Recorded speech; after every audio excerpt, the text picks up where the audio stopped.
Bonjour à tous, c'est Jean-Luc Roux sur sa chaîne YouTube. Aujourd'hui, nous allons parler de taxis aériens et de drones.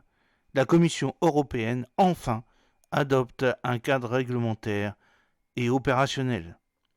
La Commission européenne a adopté ce 10 avril 2024 un ensemble de mesures visant à garantir que les opérations des nouveaux concepts et services émergents de mobilité aérienne seront aussi sûres que celles de l'aviation avec équipage à bord.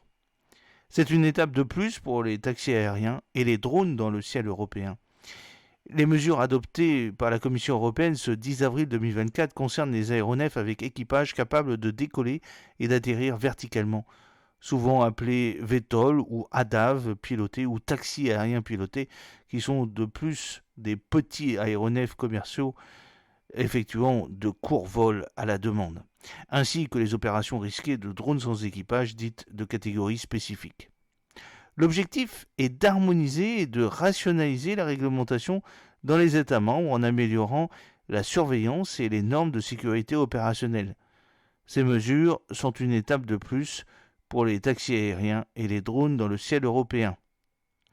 Alors, il y a des procédures de certification, bien entendu, comme d'habitude, avec l'Europe, la technocratie est toujours présente, et des licences de pilotes de taxis aériens.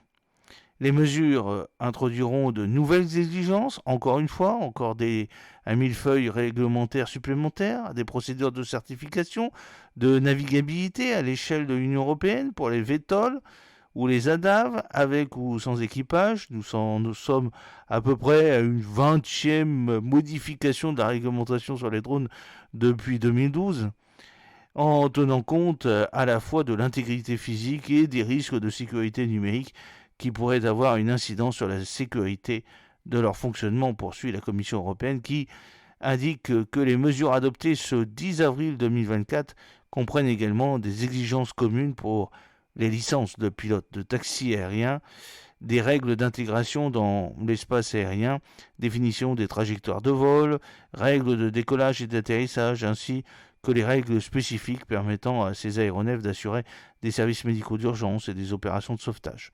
Pourquoi remodifier encore la réglementation alors que ce n'est autre que des hélicoptères avec plusieurs rotors?